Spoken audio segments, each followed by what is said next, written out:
Hello guys, welcome to Rahu safe driving school. आप सबको Rahu safe driving school में स्वागत है। Today we are going to start new channel for teaching driving in a different way. हम लोग आज अप्रैल 6 2025 ये चैनल लॉन्च कर रहे हैं टू टीच ड्राइविंग सीखने के लिए।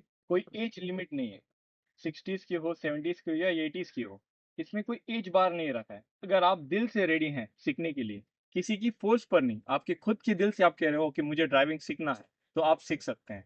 किसी के फोर्स पर कभी ड्राइविंग सीखने की कोशिश मत करना। मैं इसलिए ये कह रहा हूँ क्योंकि मेरी मम्मी खुद 63 पे लाइसेंस निकाला है। उनका मन था कि वो 18 की थी, जब वो यंग थी उस टाइम पे उनको ड्राइविंग सीखना था, बट ड्यू टू हमें बड़ा करने के लिए और घर के काम, वो सब की उलझन में उनको ड्राइविंग सीखना नहीं हुआ था, तो अपनी ड्रीम को उन्होंने भूल गई थी। तो जब मुझे ये पता चला, मैं उनको सिखाकर उनको लाइसेंस निकाला था। मैं इसी रीजन की वजह से मैं प्रमोट करता हूँ कि जो लोग एज्ड हैं और जो लोग घर के कामों में बिजी हो चुके हैं, जिसकी वजह से वो अपना ड्रीम कंप्लीट नहीं कर पाते, तो मैं अपने फेलो दोस्तों से जो ड्राइविंग सिखाते हैं उनसे यही गुजारिश करूंगा, अगर आपने उनको एक हाथ दे दिया तो वो भी गाड़ी चला पाएंगे 100%, और इसकी गारंटी हमारी है। चलो, to begin with let's start with the driving lesson now. तो हम अपना ड्राइविंग के एक एक टिप्स और लेसन शुरू करते हैं। सबसे पहले, अगर आपको एक गाड़ी स्टार्ट करना है तो किस चीज़ की ज़रूरत होती है, आप लोग भी सोच सकते हो। बहुत सारे लोगों ने अभी पेट्रोल इंजन पता नहीं क्या क्या सोचा होगा, लेकिन हमें गाड़ी स्टार्ट करने के लिए सिर्फ एक ही चीज़ की ज़रूरत होती है, वो है हमारी ये सिंपल सी चाबी, जिससे हम अपनी गाड़ी को स्टार्ट कर सकते हैं। इस चाबी के पीछे एक बड़ा सा राज छुपा हुआ है, जिसको हम 3 स्टेप्स लॉक बोलते हैं। अगर आपको एक गाड़ी स्टार्ट करना है, उसमें 3 टाइप के लॉक्स खुलने चाहिए। फर्स्ट है स्टीयरिंग लॉक, फिर बैटरी से चार्ज डिस्पेंस, और थर्ड होता है ड्राइवर इंजन स्टार्ट करना। तो कैसे ये प्रोसीजर होता है, अब मैं आपको दिखाने जा रहा हूँ। अब मैं बताता हूँ, हर कोई हम जो गलती करते हैं घर पे, जो हम लोग अनसेफ मेथड में गाड़ी लॉक करना भूल जाते हैं, अनसेफ मेथड में चाबी निकालकर घर चले जाते हैं। और अगर ऐसा हुआ और आपके घर पे आप 2 घंटे के लिए रेस्ट कर रहे हैं, सो रहे हैं, हमारे बच्चे हमेशा इंटरेस्टेड रहते हैं कि एक बार चाबी मिले वो गाड़ी स्टार्ट करेंगे। वो ये नहीं जानते कि उसकी प्रोसीजर्स कैसे स्टार्ट करना है। वो बस चाबी कैसे भी निकाल लेंगे, और आप आराम से देखेंगे कि वो जहाँ पे चाबी डालते हैं उनको पता रहता है, और वो चाबी डालकर गाड़ी को डायरेक्टली स्टार्ट कर सकते हैं, क्योंकि ये स्टीयरिंग लॉक नहीं लगाया हमने। अगर आपने ये स्टीयरिंग को लॉक करके सही तरीके से, अगर आपने स्टीयरिंग को लॉक किया होता, तो वो चाबी डालेगा तो भी ये लॉक नहीं खुल सकता है। वो कैसे होता है वो मैं आपको बताने जा रहा हूं। तो सबसे पहले आपको क्या करना है कि जैसे आपने इंजन ऑफ कर दिया, चाबी आप निकालने के बाद आपको इस स्टीयरिंग को हल्का सा रोटेट करना है। रोटेट करने पर ये स्टीयरिंग लॉक हो जाता है। मतलब ये स्टीयरिंग कोई भी आकर इसको घुमा नहीं सकता है, ये टोटली लॉक्ड है। अब कितने भी फोर्स लगाए ये लॉक्ड है।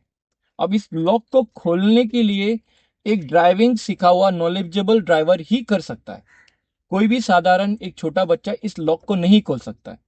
मैं जैसे ही इस चाबी को इस स्लॉट में डाल दूंगा और घुमाने की कोशिश करूंगा, ये घूमेगा नहीं। ये कितने भी फोर्स लगाओ, ये चाबी टूट सकता है, लेकिन ये लॉक नहीं खुलेगा, क्योंकि ये स्टीयरिंग लॉक हो चुका है।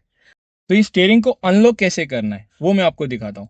आप पहले देखना है कि स्टीयरिंग लेफ्ट और राइट में कितना मूवमेंट ले रहा है। मैं ये जैसे छोड़ रहा हूँ, ये स्टीयरिंग राइट में आ रहा है, तो उल्टा तरफ आपको प्रेशर देना है, यानी लेफ्ट की तरफ। अब इस स्टीयरिंग पर उसके बाद इस चाबी को हल्के से अंदर प्रेस करना है, प्रेशराइज करना है, और जैसे आप स्लोली घुमाओगे ये चाबी आसान से खुल जाएगा, और ये स्टीयरिंग आपका अनलॉक हो चुका है। एक बार स्टीयरिंग अनलॉक होने के बाद जैसे आप सेकेंड राउंड घुमाते हैं, तो बैटरी से जो चार्ज है वो हमारे डैशबोर्ड पर और गाड़ी पर सर्कुलेट होगा, जिससे आपकी म्यूजिक सिस्टम, बाकी जो भी चीजें आपकी इलेक्ट्रिकल कनेक्टेड है, वो चालू हो जाएंगे।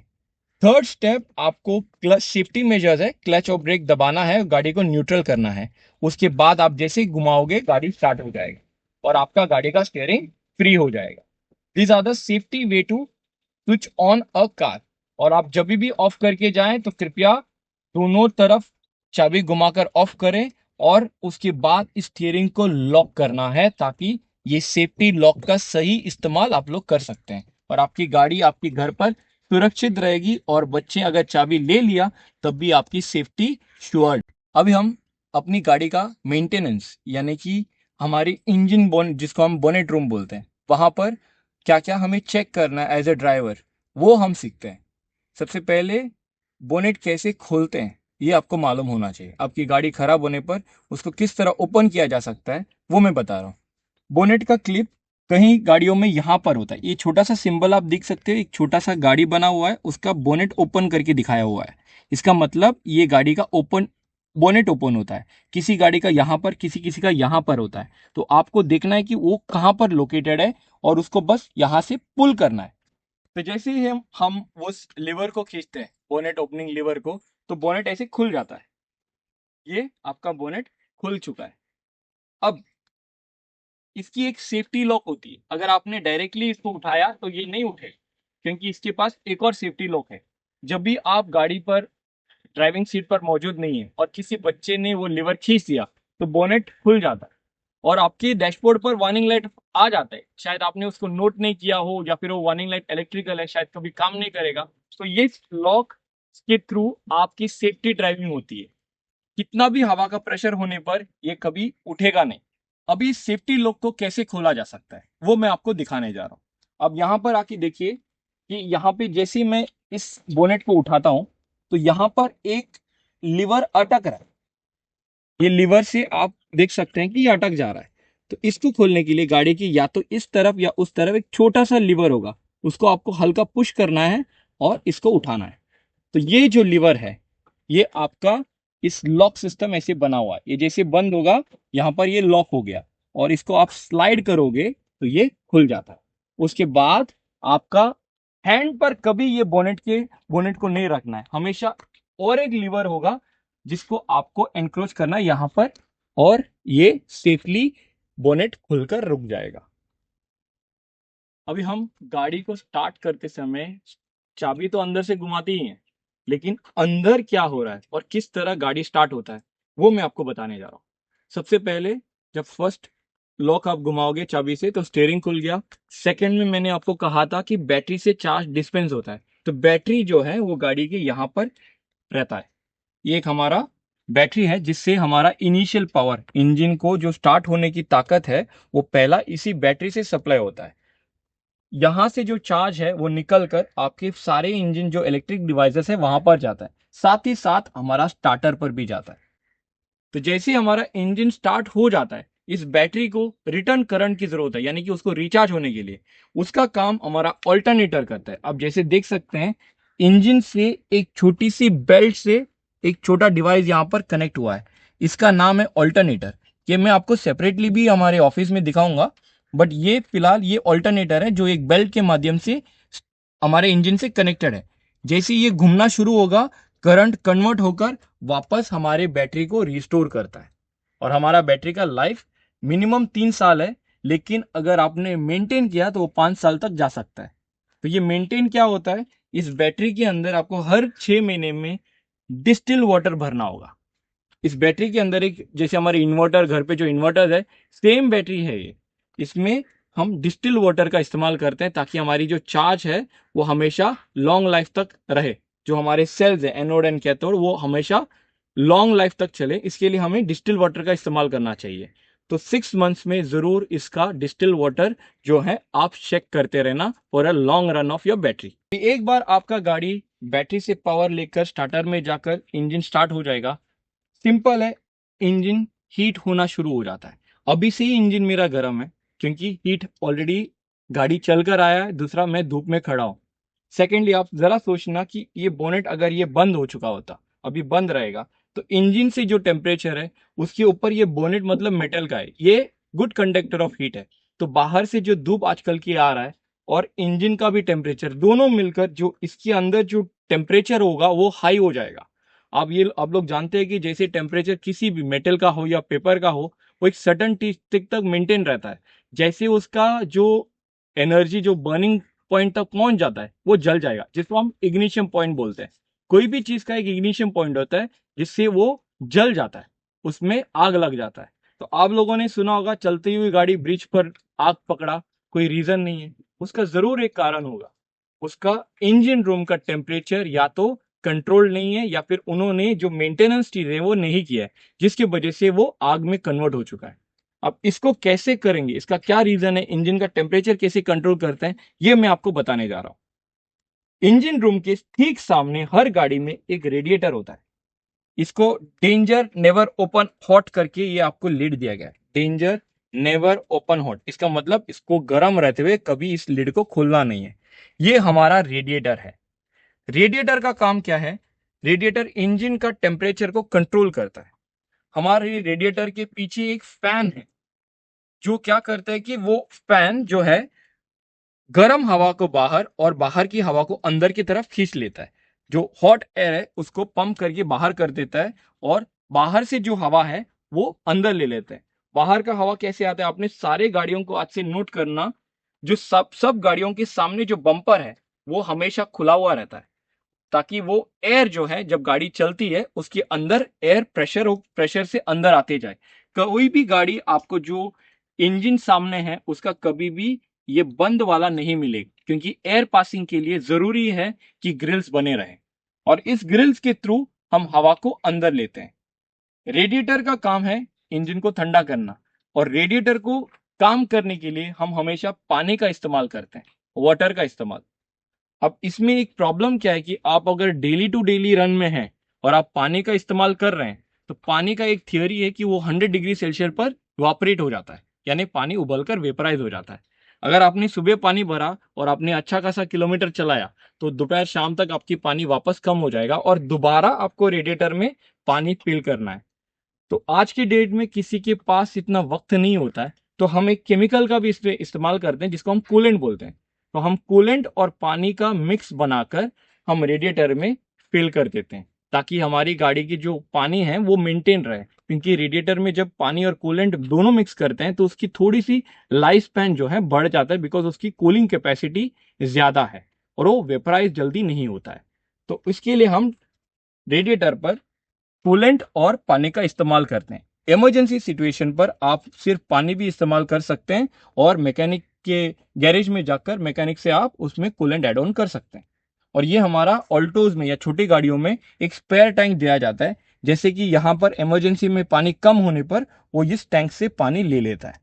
इसमें हम कूलेंट और पानी जो इसमें डालते हैं, सेम इसका एक्स्ट्रा मिक्सचर रखा हुआ है। इसको आप कभी भी खोल सकते हैं, बट इसको आप कभी भी गर्म में मत खोलना। ये आपका प्रेशर कुकर की तरफ फटेगा और पानी जो है स्पीड में बाहर आएगा और यह बोनेट पर लग कर आपकी आंखों में जा सकता है। तो इसको कभी भी गर्म में नहीं खोलना, स्पेशल ध्यान रखना। और बिना रेडिएटर में कूलेंट या पानी का गाड़ी को नहीं चलाना, रेडिएटर फट सकता है, इंजन का टेम्परेचर बढ़ सकता है। आप लोग को एक मेन चीज जो हम रात में ड्राइव करते समय one of the major cause of accident का बताने जा रहा हूँ। हम सब ये भूल जाते हैं कि रात को जब हम गाड़ी चलाते हैं, जैसे कि ये मेरे गाड़ी के सामने अभी बहुत सारा डस्ट पार्टिकल जमा हुआ है, और जैसे ही मैं ये रात को गाड़ी लेकर मैं रोड पे जाऊंगा, सामने की लाइट, जब गाड़ियों के ट्रक्स, बस और अदर कार के जब लाइट डायरेक्टली मेरे विंडशील्ड पर गिरेगा, ये सारी चीज जो है शाइन होना शुरू हो जाता है। और उस शाइन के वजह से, उसका रिफ्लेक्शन की वजह से मुझे एज अ ड्राइवर मुझे कुछ भी नहीं दिखेगा और मैं वन शॉट ब्लाइंड हो जाऊंगा। उस टाइम पे ह्यूमन बिहेवियर है, हम सब ब्रेक दबाते हैं। ब्रेक मतलब सडन ब्रेक होता है, वो इमरजेंसी ब्रेक जो कहते हैं, ताकि हमें कुछ दिख नहीं रहा है। उसके वजह से किसी और को भी तकलीफ और हमें भी तकलीफ, बिकॉज वो एक्सीडेंट में कन्वर्ट हो सकता है जब पीछे वाला अगर गलती से ब्रेक ना मारे तो ये किसी के साथ नहीं होने के लिए, और ये हमारा जो विंडशील्ड है वो हमेशा क्लियर रहने के लिए हम लोग को गाड़ी के अंदर ही फैसिलिटी दी गई है और उसका सिस्टम दिया गया है। वो क्या है? वो है हमारा विंडशील्ड स्प्रिंकलर टैंक, जो हमारे गाड़ी के हर किसी गाड़ी के साइड में या फिर इन बॉक्स में एक टैंक आता है जिसमें हम पानी भरते हैं। ये अभी मैंने आपको एक्सटेंशन दिखाया, इसके अंदर हम शैम्पू और पानी डाल देते हैं। ये कम से कम 1.5 से 2 लीटर का टैंक है ये, जिसमें हम शैम्पू और पानी मिक्स कर कर रखते हैं।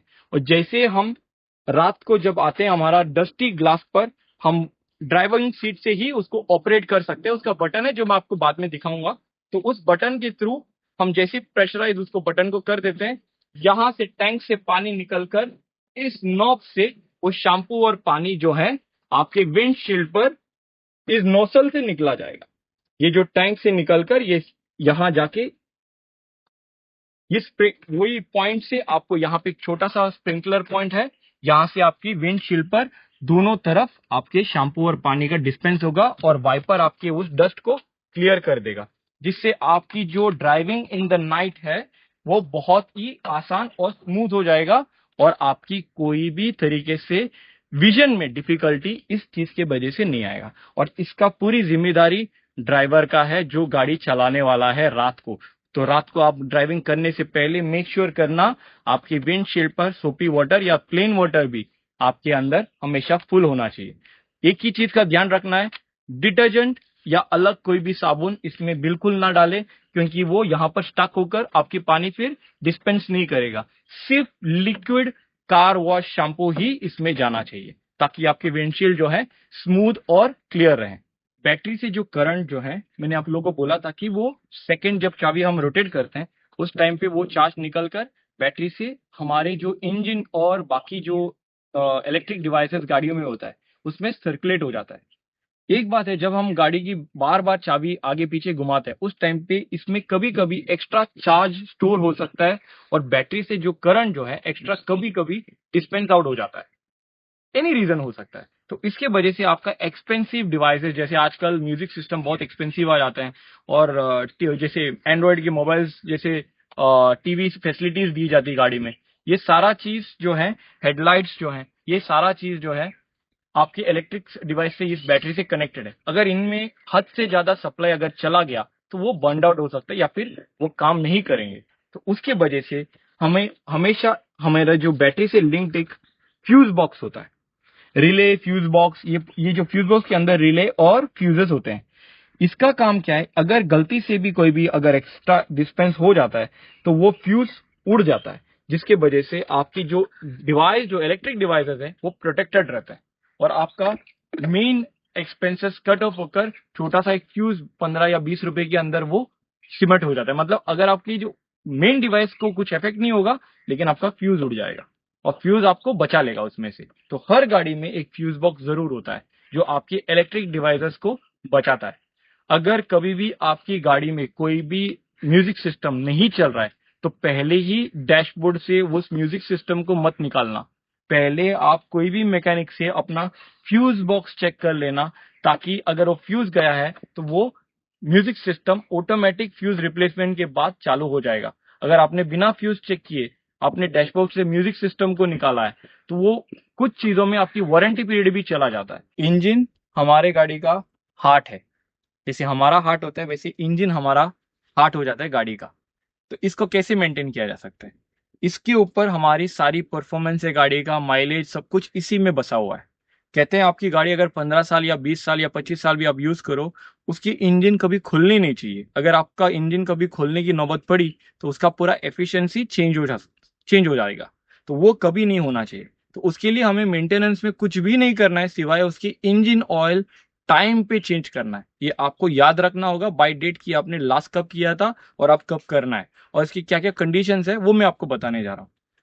इंजन ऑयल आपको हर 10,000 किलोमीटर पर चेंज करना है। 10,000 यानी कि आज आपने 5,000 चलाया है और आज आप चेंज कर दिए हैं तो अगला 15,000 किलोमीटर पर आपको इंजन ऑयल चेंज करना है। या फिर एक साल में, आज चेंज किया है अगले एक साल के अंदर आपको चेंज करना है, अगर आप 10,000 किलोमीटर पूरा नहीं कर पा रहे हैं तो।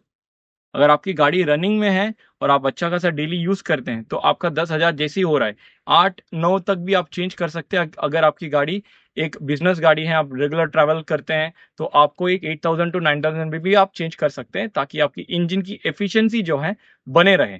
अगर आपने इंजन ऑयल चेंज करना भूल गया और आपका हाथ से भूल हो चुका है तो इंजन सीज हो जाएगा। सीज का मतलब आपके इंजन की जो अंदर की जो पिस्टन्स है वो घट हो जाएंगे और उसको रिप्लेस करने का और उसका जो कॉस्ट है वो बहुत ज्यादा है, जिसके वजह से आपका इन रिटर्न आपका गाड़ी का एफिशिएंसी कम हो सकता है, माइलेज कम हो सकता है, गाड़ी में बहुत सारी अलग प्रॉब्लम्स आ सकते हैं because of not maintaining your engine.